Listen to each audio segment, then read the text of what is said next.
on this episode of The Commercial Break. Remember the movie? You remember the song by Phil Collins? Against all odds. What was it? What was the song? So take a look at me now. Yeah. There's just an empty space. And you coming back to me. And you coming back to me is against the odds. But that's what I've got to face. So take a look at me now. Yes. Now we're in it. There's just an empty space. I love that song. That's a I great love that song. song. So I loved it. Yeah, you can really get into it. And so I thought that movie, Against All Odds, which was a movie, was just, that also was going to skyrocket in value. So I begged the local VHS store for that poster. Well, wouldn't you know it, no one wants my fucking poster from Against All Odds either. I'm not good at speculation. Well. I'm not good at it. I just don't do well with that. Meanwhile, I think I had like a Cal Ripken Jr. rookie card when I was trading baseball cards. I think I traded it for a fucking Playboy magazine or something. Yeah. Some kid was like, "You want a Playboy magazine? Give me that Cal Ripken Jr." And I'm like, "Who fucking cares about Cal Ripken Jr.?" Yeah, exactly. The fuck is that? Who? Who? I had a Babe Ruth and I sold it for a pack of bubble gum in a penthouse. Babe who? The candy bar? Sure, take it. Whatever. I don't care. That's real, babe. I've never been good at two things. I've never been good at patience because I want it now, right? So for me, all these speculative games are not good because you got to wait it out. The next episode of The Commercial Break starts now.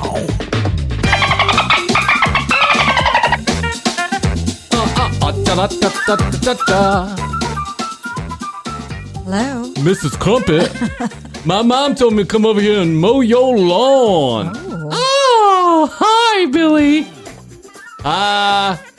Your bushes are looking awful scruffy. I need my bushes trimmed. Oh, Mrs. Crumpet, I think you forgot to put your shirt on. Oh, are those my tits? I didn't even notice. Oh, Mrs. Crumpet. Oh, Billy. Mow my lawn, mow my lawn, mow my lawn. Whack my weeds, whack my weeds. Oh, Mrs. Crumpet. That's audio porn. Yeah, the audio porn. Brought to you by The Commercial Break. Yes. Today's sponsor is Disney Toys. Fisher Price. Sesame Street and The Commercial Break presents Mow My Lawn by Jane Crumpet. Oh, it's Bryan and this is Hoadley and Happy New Year. Welcome back to the show. It's been of all shows. The show of all shows. The big show. Big show. Welcome, welcome, welcome. I love all of you. Did you see, you know this artist Grimes? Have you ever heard of Grimes? Yes. Yes. So pretty young blonde girl who does music. Is she married to Elon Musk? Yeah. I guess. They had a baby. That sounds familiar now. Yeah. Yeah. I think that's right. I think they had a baby together. Good for you. Look at you paying attention. Wow. Krissy did some show prep and I didn't even know about it. Look at that. I don't think they're not that I know about it, not that I'm not ever clueless. So I guess that just falls in line with the norm of the show. But I think you're right. I think Grimes is married to Elon Musk. I don't think they actually got married, but they definitely have the baby together, and they named it the beep beep boop boop boop. They named it the what? Yes. Yes. That's what they named it. They named it 2 Bitcoin NFT. Yes, correct. His name is an NFT, and it just keeps, Elon's gonna sell it at some point. Yes. He's birth certificates on that flying space car. I have been watching let me tell you about Grimes first, and then I'll tell you about what I'm watching. Okay. Grimes, I just saw a picture of her newest tattoo. Have you seen this? No, I haven't. It looks like she has been whipped, you see the pictures of the slaves with the back on the back. Yeah, it literally looks like Matthias took a crayon and just scribbled all over her back. Wow. It's an insane tattoo.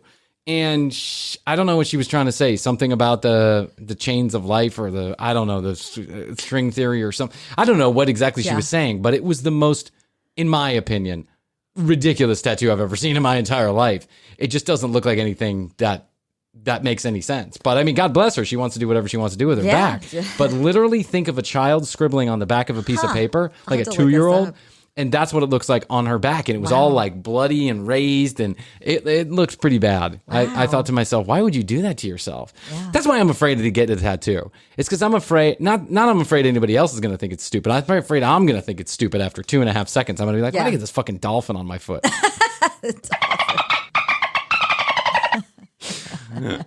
Why did I get this dolphin on my penis?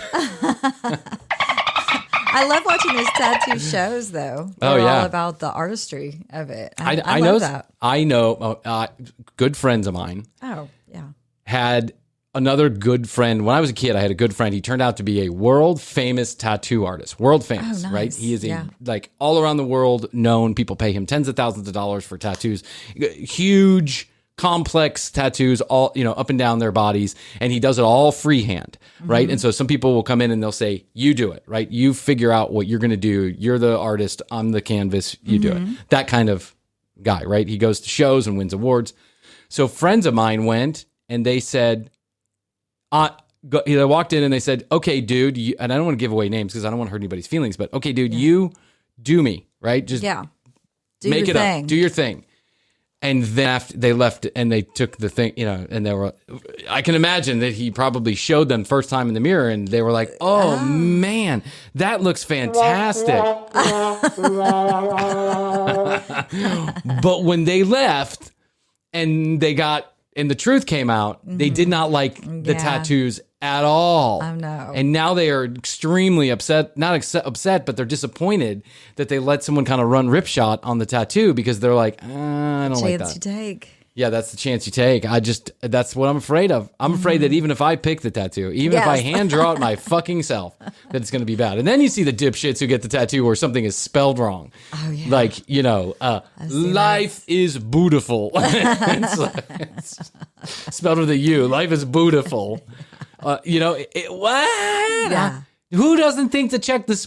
Well, I wonder if some of those artists do it on purpose to the people because they're an just asshole. being douchey. Yeah. You got to think so because if you're the kind of guy who would walk around with a misspelling on you, you're probably a douche. Now, I can understand that maybe accidents happen sometimes. Yeah. Shit, sometimes in a hospital, they take off the wrong foot, right? That happens. Shit happens. Right. But if I'm going to get a tattoo with words in it, with any word except and, the, and of, OF, I am going to Google it to make sure that I've got it 100% correct, and I'm going to show that to the artist. Yes. I'm going to be like, here's how it's supposed to be spelled. Please don't mix it up. Because you wonder if the person brought it in like that, misspelled, and they're like, can you put this on me? And the artist is like, okay. Sure can. Absolutely. And you're going to pay me for it. Right. Oh, you want to pay me for it too? Oh, this is the best day of my life. And then afterwards, when the guy realizes it's misspelled, hey man, you misspelled beautiful. No, you misspelled beautiful. Exactly. I just did what you asked me to do. And those kind of mistakes, I just don't think I could live with because then you got to go get it lasered off. And apparently that's an extremely painful procedure to I've have heard done. that. I've heard that. So I don't want to do it at all. Period. End of sentence. TCBpodcast.com is where you go. You can read all the show notes. You can look at our audio library. You can look at our video library. You can leave us a note via email. You can text us at 470-584-8449. Thank you to all the people who do that. You can catch us on Clubhouse, the ever-expanding presence on Clubhouse, BRYANGREEN, one word, at Bryan Green, at TCB Krissy, KRISSY, and of course, the Instagram account, which you must join, at the commercial break. That's what you get when you do 6 episodes in a row. 6 hours of recording in a row. You're like, oh, this is what you get when you go on Clubhouse for 4 hours a night. Then you wake up and you do 4 hours of podcasting and you go to 2 hours of phone calls and then 4 more hours of Clubhouse. Yes. Your mouth starts to not work. That's the only part that sucks is that when I'm in Clubhouse, 90% of the time I'm talking. You're talking. Yeah, I'm not a passive participant in Clubhouse most of the time. That's not to say that I'm better than anyone else. It just happens to be the way that it worked out. I don't think you're a passive participant in life. Or in anything. Can't get me to shut up. That's why we love you. I know these things about myself. It's not like I'm oblivious to the fact that I'm kind of a moron who just talks a lot. It's not. I'm a balding blowhard. It's a true story. I'm a balding blowhard. That's what I am. And I stick with it. No. I'm with it. And so go at the commercial break on Instagram. That's where you can get content you can't find anywhere else. You can DM us if you need an invite to Clubhouse. Please do, and we'll send you over to the Comedy Podcast Club and the Commercial Break Club. A lot of great things happening at both of those. And so if you'd like to be a participant, we have got the invite for you. Now available on Android. We believe that it's available on Android. So we'll send you an invite. You can check it out. I think the word on the street is it does work. If you have an invite, you can now download onto Android. Right. So that's cool. A whole nother, millions and millions of people jumping on. Yeah. Yeah, that's great. So I am watching, to get serious for a minute. Okay. We don't get serious often, but I'll get serious for a minute. I am watching the most painful documentary that I have ever watched in my entire life. It's painful. It's painful for me to watch it. It's painful for me to understand that my ancestors may have had a hand in this. I am watching Exterminate All the Brutes. Have you seen this? No. It's on HBO. I think it might be just on the app. I'm not sure they're running it actually on the TV. But it's by this director. His name is something Peck. I wish I could remember the last name, but I wish I could remember the first name, but the last name is Peck. And he's done a number. I think he did the documentary I Am Not Your N-Word. I won't say it here, but I Am Not Your N-Word, which won, I think, a bunch of awards and was very powerful. Yeah. This is a 4-hour documentary on the extermination of inferior races by the superior race, also known as Caucasians, right? Europeans. And how this all came about and why it was how it became acceptable, and the story of people, Christopher Columbus and all these other people that came over and then just, laid waste to an entire species of human being almost, right? To an entire class of human beings known as the Indians. It's just an incredible documentary that is visceral at every moment. It's at first it seems like it's very scattered, like he's going from here to there to everywhere, and then there's like reenactments in there, and he takes other pieces from other movies and puts it together, and then new documentary footage. It's really a very interesting documentary visually, but as you start to understand the narrative, it is incredibly painful to watch. No. And it's like, this is a reckoning, right? And now I would like to think that I am a little bit enlightened, more enlightened than some people on this earth about this particular subject. But I know I don't know everything there is to know. And I know that I probably haven't reconciled with every bit of the information. But history has been written the most he's right when he says this, or someone says this in the documentary. History is written by those who win, right? That's true. So the nice stories that we heard when we were children about the Pilgrims and the Indians and Christopher Columbus and all this stuff, it's just a bunch of horse shit. It's a bunch of horse shit. And the truth is that we came over, and I say we, I mean my ancestors came over and exterminated an entire continent full of human beings. And we did it willfully. It wasn't like we didn't know it wasn't better. There were plenty of people that said this is not the right thing to do, but they just went and did it. It's all about land and money and greed and power. If you have a chance to watch this and you have the HBO app, Exterminate All the Brutes it's painful, but it's such a great, it's thought-provoking, and it's taken as intended, by me at least, as intended. So I just want to take a minute to get serious. Now back to the laughs and jokes. I'll turn my brain to other things. I want to tell you about a little story that I've been hearing about. I haven't heard it covered a lot, except in the deep recesses of the internet. Dark web. The dark web. That's right. The dark net. And I thought that I would bring it to some people's attention here on the commercial break. Do you know what Pokemon is? Yes, of course. Everyone knows what Pokemon is. They had the cards, then they had the game too, where people were walking around, falling off buildings and running into traffic. Yes. In parks at 3:00 in the morning when they shouldn't be. Small children, jumping off ledges to try and catch a Pokemon. It was a whole fucking thing, and it still is a whole fucking thing. A lot of people are still playing this game.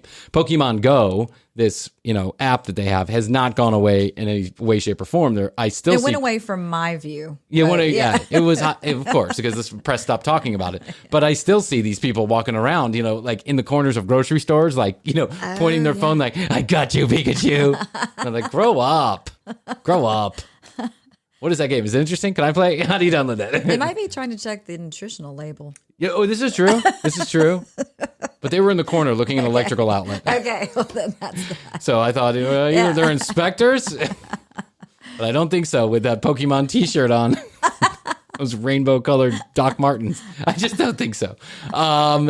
But I actually saw the game one time. One of the young kids, one young cousins in our family had it, and he was showing me how it worked. Yeah. And I was like, oh, I can see how you could probably get addicted to that if you're that age and if you're into that. I know that there are plenty of grown people that are doing this too. So no offense, it's just not my thing. I just wouldn't be running around with my phone like that. Pokemon, it originally started, I think, as a cartoon, correct? Okay. And then they started making trading cards out of it, much like baseball cards, only with the character. Oh no, maybe Pokemon was a game. And then it became a cartoon, and then it became trading cards. I'm not sure. Or maybe it was trading cards, and then it became a game. Someone enlighten me. I think maybe it was a show. Then there were the cards. Then there was the game, I think. Okay. I think the game has come last. Disclaimer, we have no fucking clue what we're talking about. Mm-mm. So please write in and tell us how this exactly goes down. Yeah, survey says you're wrong. So at some point, there are trading cards. And these trading cards come out in the 90s when Pokemon is a thing, when everyone's, kids, teenagers, young teens that grew up with me that are now in their 40s. This is their youth. This is how they grew up. This is what they know about, right? Yeah. It's a little after my time, but I did know about Pokemon when I was growing up as a teenager, right? But I was a teenager, and at that point I was in the, pussy. Yeah. Like, I wasn't into Pokemon, I was into pussy.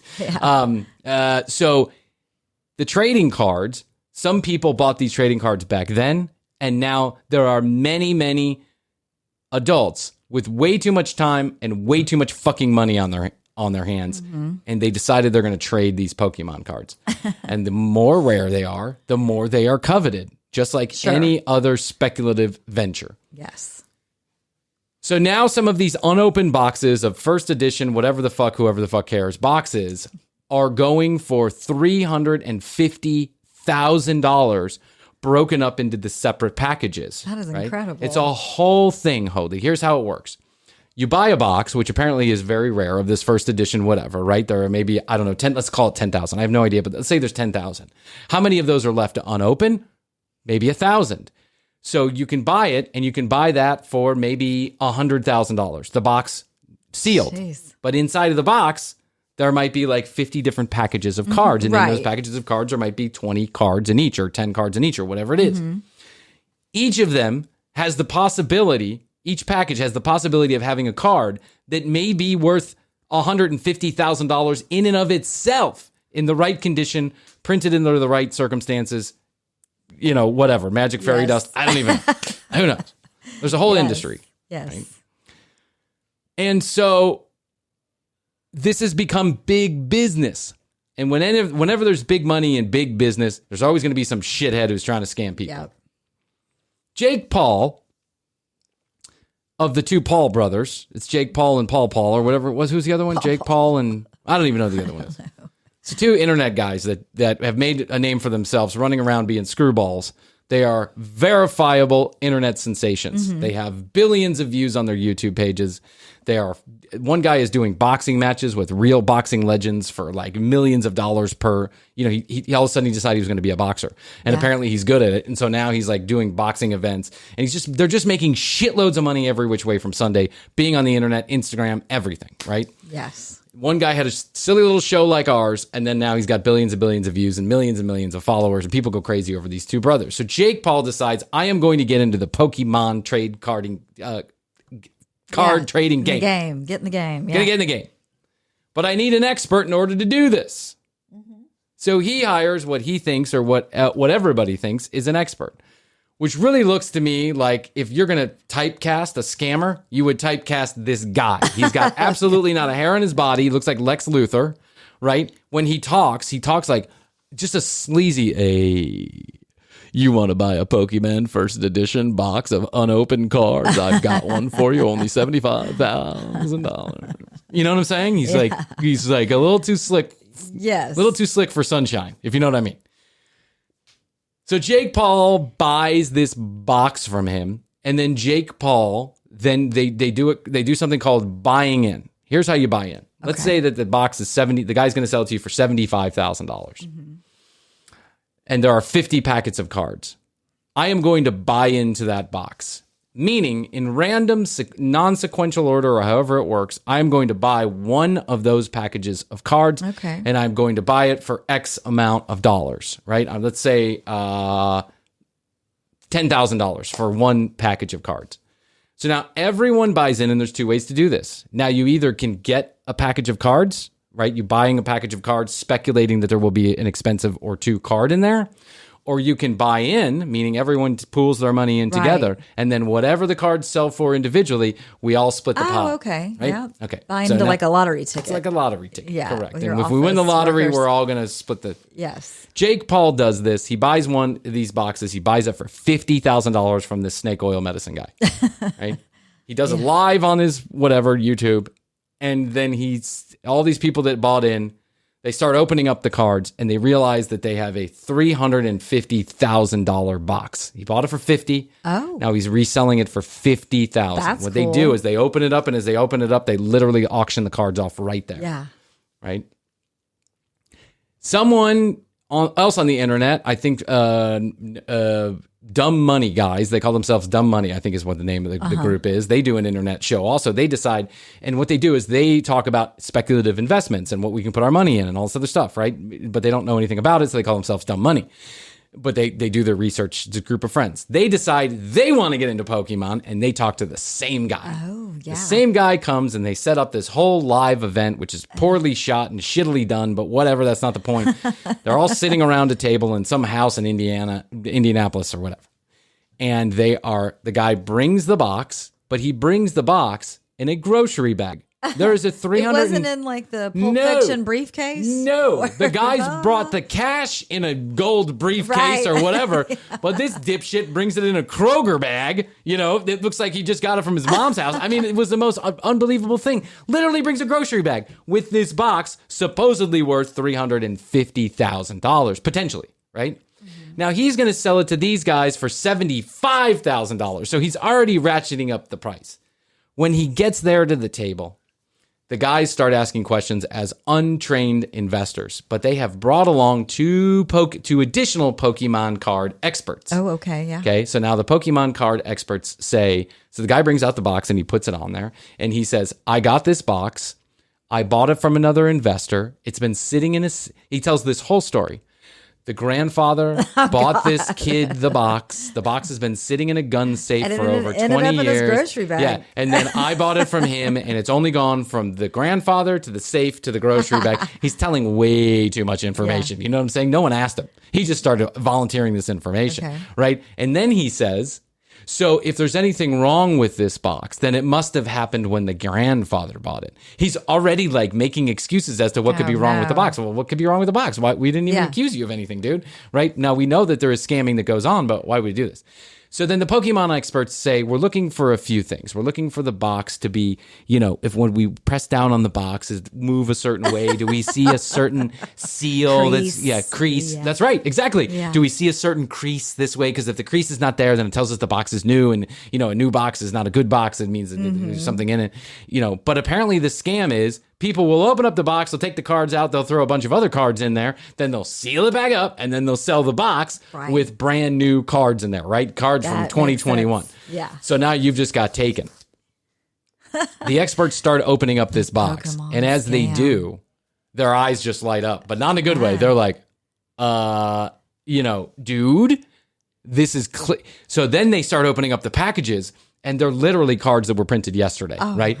And so these guys just gave $75,000 to this guy who is now still sitting at the table. And he is like, this is unacceptable. This is unacceptable. It's the dead grandfather. It's the dead grandfather. So all of a sudden, he gets the guy on the phone. Now, everybody at the table is like scrambling to figure out what is going on here, right? And the guy in the background, Lex Luthor, is like pretending. He's making the pretend phone call that I said I made one time to the girlfriend, right? He's making a pretend phone call. And he's like, hey, we're sitting here. And the card's not real. It's not real. The cards aren't real. Well, okay. You know I'm going to call you back about this. Well, okay. Well, we'll talk later. Okay, bye. He doesn't say anything. He just says like, okay, we'll talk later. Bye. Like as if they were in cahoots. And the thing is the guy then comes back to the table and he says, listen, guys, I had no idea we were going to open this live. And so I think what happened, he got caught because they opened it live. He expected they were going to take this box away and then at some other point, open it up and divide the cards up. Really? This is unbelievable It really to me. is. that people would be paying $75,000 for an unopened box of fucking Pokemon cards. Yeah.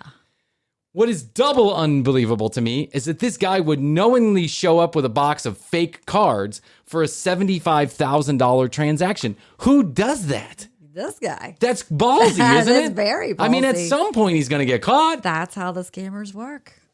Maybe he felt like I can sell the box and they won't open it for another year until they'll sit on it for another year or 2 or 12. And then by that time, I'll be long gone with the $75,000. But no, they got him. They said, nope, we're going to open it right here with these other Pokemon experts and see what happens. Yep. There is a whole subset of shit going on with the Pokemon cards. I had no idea. I really had no idea. We should make to commercial break trading cards. Maybe should. Should we? Yeah. This is who makes trading cards, because maybe in 20 years our unopened boxes of trading cards will be worth. It's just like this BitClout shit that I'm seeing. You know what BitClout is? It's a social media app based around Bitcoin, right? And the thing is you bet on people getting famous. That's what you do. You buy into their BitClout. You buy into them becoming famous on this social media app called BitClout. And the higher their ranking goes, then the higher their coin goes. And I'm like, what the is everything about betting? Do we have to make everything about money? Yes. And if so, how do I get involved? I know, right? And if so, where's mine? Why can't I be a Pokemon? Why didn't I save my Pokemon cards from 2020? Know, right? The only thing I can think of is when I was a kid, I had a real boner for Dick Tracy, the movie. That horrible movie with Madonna. And, I love that. Warren Beatty. I love that movie. Loved it. It is a great movie. Even before it came out, I bought into all of the merchandise and the comic books and the everything, right? I just thought the colorful nature of it was fantastic. Yeah. And I told my mom, this is going to be worth money someday, Mom. You got to buy me all this shit. So I went around to the movie theaters and I collected the posters after they got rid of them. And I bought the books and I bought the characters and I bought the trading cards and I bought everything, knowing that this was my... because I knew the baseball cards, they grew in value, and I figured, hell, if baseball cards can grow in value, so can Dick Tracy. And I went to McDonald's and I bought all of the Happy Meals, so you get the fucking card in the bottom of it. Well, I'll tell you what, no one wants that Dick Tracy shit. No, they do not. No one wants my Dick Tracy shit. Why is that? Hasn't made a resurgence yet. Yes. Well, I don't have it anymore. I threw it out about 4 years ago. My dad was cleaning out the house, and he's like, you want this Dick Tracy shit? I think the cat pissed all over it, and I'm like, nah, whatever. Who cares? Who cares about Dick Tracy? What else? What other shit did I... You remember the movie? You remember the song by Phil Collins? Against all odds. What was it? What was the song? Against all odds. So take a look at me now. Yeah. There's just an empty space. And you coming back to me. And you coming back to me is against the odds. But that's what I've got to face. So take a look at me now. Yes. Now there's just an empty space. I love that song. That's a great song. I love song. that song. So I loved it. Yeah, you can really get into it. And so I thought that movie, Against All Odds, which was a movie, was just, that also was going to skyrocket in value. So I begged the local VHS store for that poster. Well, wouldn't you know it? No one wants my fucking poster from Against All Odds either. I'm not good at speculation. Well, I'm not good at it. I just don't do well with that. Meanwhile, I think I had like a Cal Ripken Jr. rookie card when I was trading baseball cards. I think I traded it for a fucking Playboy magazine or something. Yeah. Some kid was like, you want a Playboy magazine? Give me that Cal Ripken Jr. And I'm like, who fucking cares about Cal Ripken Jr.? Yeah, exactly. The fuck is that? Who? Who? I had a Babe Ruth and I sold it for a pack of bubblegum in a penthouse. Babe who? The candy bar? Sure, take it. Whatever. I don't care. That's real, babe. I've never been good at two things. I've never been good at patience because I want it now, right? So for me, all these speculative games are not good because you got to wait it out, right? And I've never been good at identifying the thing that's going to be popular in the future. Dick Tracy and Against All Odds did not turn out to be my Pokemon Go. Just didn't. Well, maybe we need an expert, kind of on the show that can lead the way. We could call our old friend. Yeah, because I just saw this movie on Netflix and it was called Made You Look. Made You Look? Mm-hmm. And it was about this art forgery that was going on up in New York a few years ago. And someone was forging the art and selling it as real. Like that's all of a sudden they just popped up in somebody's basement. Oh, here's this long lost piece of art. Well, adios, eh? Hello. This is me, Phillipe van Waldud. Leap. I am an art expert. Perfect. What would you like to know about? Yep, that's what I'd like you to examine this mint poster, this Pearl This Jam. Pearl Jam mint poster is worth 2 dog shits. No one cares. Who cares about Eddie Vedder? In some circles, this is known as the worst investment in Pearl Jam history. But I just call it shit. Now, get me an Eddie Vedder NFT. Then we are talking in Now business. we're talking. See, Thank this is you. the kind of advice that we need as to like where should we be putting our money, Philippe? Well, if you ask me, a Frenchman, what I would say to you is put your money in the bank account. Because who cares about these painted penises? It's not important. Buy some French fries. They have more value than Brian's Dick Tracy collection. You're just not good at it, Brian. Now, I have been involved in many art transactions throughout my entire life. Nice. And let me tell you the most valuable one ever. I bought a Dick Tracy car. What kind of fucking idiot buys a Dick Tracy car? This is stupid. And Pearl Jam posters. I mean, I like Pearl Jam as much as the next schmuck, but this is not going to make you money, right? No way. No way. It's like putting mayonnaise on an apple. Who wants it? No one. No one. Makes your pee smell funny. Okay, ask me a question about art. Okay, so what, is it, do you like more modern art or, art from the Renaissance period? I tend to like art from any period where it makes me money. But if you ask me, I like the modern art. I like, these modern art showcases. People come in, they throw poop against the wall, and they say, This is art. the masterpiece. And then some moron buys it for $250,000. It's amazing. It's amazing what passes for art these days. But now, if you're a little bit older, you have to have a more refined taste. You have to have an angel with some tits out or a penis or something like that. You can't just sell a piece of art without a penis in it. I always say, bet on the penises. Bet on the penises. Uh-huh. If there's a penis in the artwork, it's likely to be valuable. Anything else? Well, so Brian and I are thinking of starting our own trading cards. Oh, So what? Brian is good at investments. You should listen to him. Follow him right down the bankruptcy rabbit hole. Trading cards. What is this nonsense? Trading cards. Pokemon, please. Real art dealers know that the money is in scamming people with older art, not with newer shit. The young kids, they're too smart. Yeah. However, some rich grandma in New York City, she pays a lot of money for what she does not know. Yes. Please, Van Gogh never painted a thing. It was his brother. We all know this. Jason Van Gogh. Pablo Picasso, his mother, Margaret Picasso. They were the artists then, and now we just... How do you know a painting is real? This is what I'm asking everybody all the time. When I go in and they say, Jean van Vanderbilt, praise this for me. And I say, I think the value is how much you're willing to pay. What do you want me to do? I mean, sniff it. It smells old to me. Looks great. Put it on your wall. Fantastic. Wonderful. It's such a stupid thing.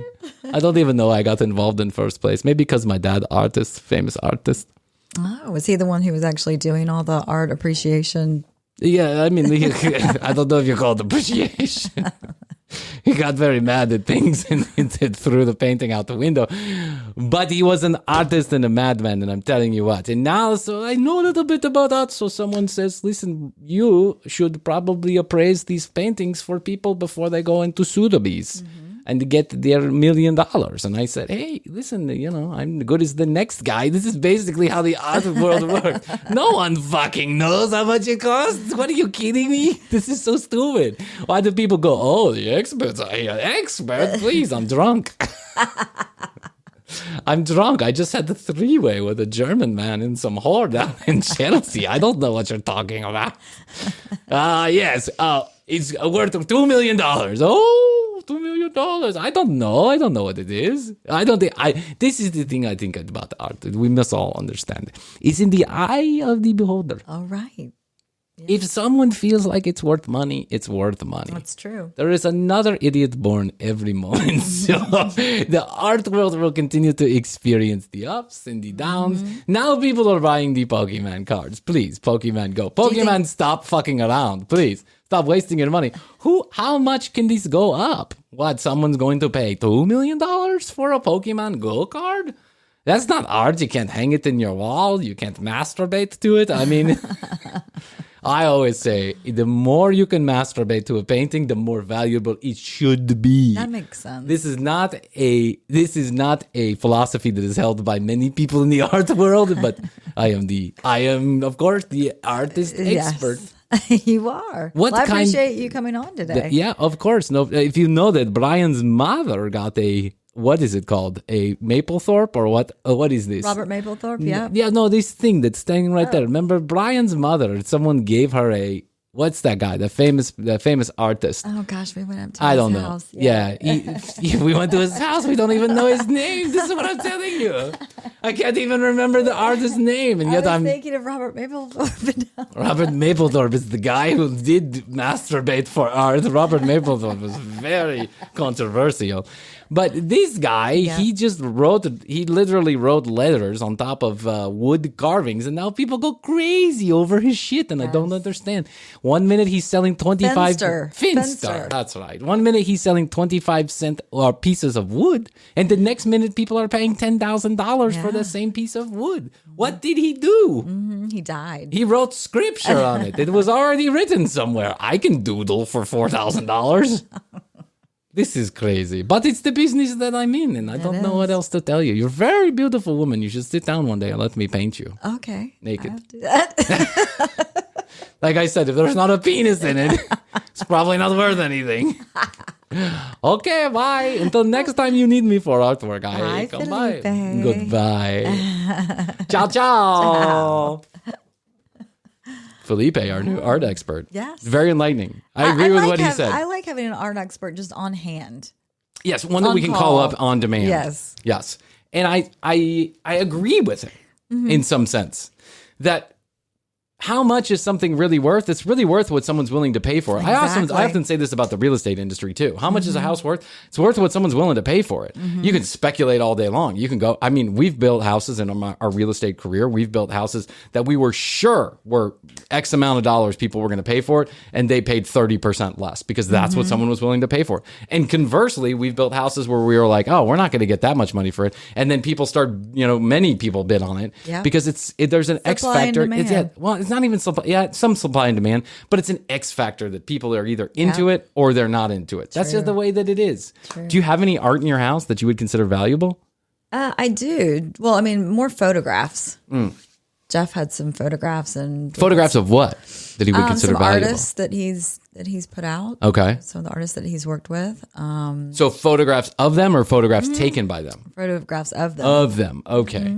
See, I have this Finster from my mother that she gave us. I have no idea how much it's worth. I think and I don't know. I might be guessing $3,000. We got a Finster thing too when we were up there. Oh, you did? Big ant. and so, how much did you pay for it? Well, that's more expensive. We just bought kind of a print. Oh, you bought a print. Okay, this is an original. Yeah, he signed it and everything. Wood carving. Yeah, wood carving. And apparently, the guy who gave it to my mom, Irving. Yeah, Irving. Irving. I can't hear you. We haven't talked about Irving. Irving's doing good. He had some health issues, but he's back on the mend. Okay, good. Yeah, I didn't want to bring him on the show. I mean, not that they can listen. They don't. My mom's still trying to figure out how to work. I mean, my mother, God bless her heart. She's like, how do I get that on the radio? And I'm like, I don't even. She's like, can I download that on my phone? But I've got her the Jitterbug phone. That the only thing that she could possibly do is go to the website and then listen to it there. Okay. But I feel like even her getting onto a website is a bridge too far. It's just so hard to explain to her how I'm going to do this. Right. And so I try my best and plus, she doesn't need to listen to the show. What does she need to hear? She doesn't need to hear all this shit. My dad, however, I think he likes the show. Okay. I think he likes the show. He's told me on a number of occasions, "Oh, it was a pretty funny show last week," and I'm like, "You listened?" And he's like, "Oh, I got a chance to listen, sure." I don't think my stepmom thinks it's so funny, but he finds it funny. But this piece of art is the most expensive thing, the most expensive art. And also, I have this like Indian silk screen that some people have told me is authentic from the 16 or 1700s. Wow. Which could be worth a real deal of money. But I have to get it like carbon dated and shit. And I'm not going to go do that. Why would I do that? I'd have to cut a piece off of it and go get it carbon dated. I am not interested in the least, unless we absolutely need the money. Yeah, that's right. Yeah. These 3 letters behind us, TCB, is about as expensive as art gets in these Pearl Jam sale, posters. by the way. $7,000, mint condition. Look at them. TCB. Buy them as a set or break them up individually. And you could be like, I got the T from the commercial break.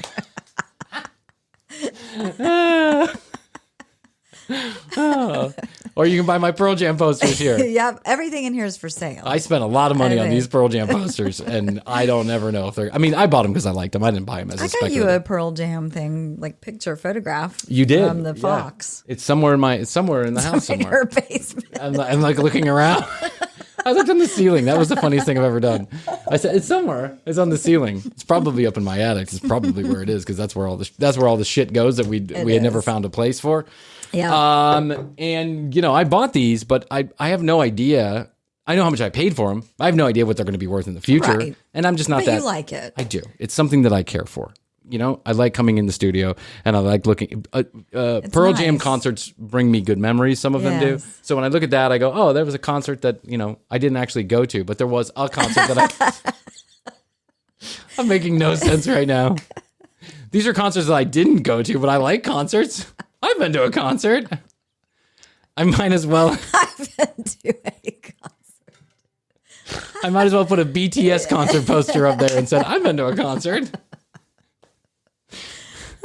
The Wilson sisters. What was that? Wilson? Yeah, the Wilsons. The Wilsons? Is that what it was? I think it was. Gonna find your way. And you hold on just one more day. If you hold on. See, Bryan, I think that you are great at singing, and that is one day we're gonna sing on the commercial break. Yeah. And do misheard lyrics. Oh, we'll do misheard lyrics coming up in the next couple of episodes. Yeah, that's right. That's a good one. And I'll do my best to sing those songs in the voice of the actual singer. Not only am I good at singing, but I'm good at voices. So I'm going to try and mix those two together. I'm actually awful at both of those things, so it's going to sound like a train wreck. It's going to sound like a German Eddie Vedder. Thou wert and drove me mad. I'd like to thank Zac Efron's people for reaching out to us to be on the show today. Unfortunately, we didn't get to it. They are persistent. I really want Zac to come on, and I don't know what to tell you. We get so busy, and we forget about it every time. I keep on telling Krissy, I'm like, we probably should bring Zac on for the show. And then she says, but we got to talk about Pokemon. And I'm like, It's a conundrum. And unfortunately, just this time, Pokemon won out. But one of these days, Zac and his people, we're going to get you on here. I promise. www.tcbpodcast.com is where you go. You can read all the show notes. You can find out more about Krissy and I, and you can listen and hear more about us. Yes. www.tcbpodcast.com. We've got the giggles. I know. It happens a lot on the show. At The Commercial Break on Instagram. At Bryan Green, BryanGreen on Clubhouse. Or at TCB Krissy, KRISSY. You can join the Comedy Podcast Club or the Commercial Break Club. Either or. We'll send you an invite. If you need one, just go ahead and DM us or text us at 470-584-8449. Standard text messaging rates do apply for those of you that are outside the country, so please be mindful of that. It might cost you $19.99 a text. I don't know. You got to check with your own carrier. That'll go towards our art fund. And I can't be responsible for everybody. Check it out on your own. Please do. Until next time.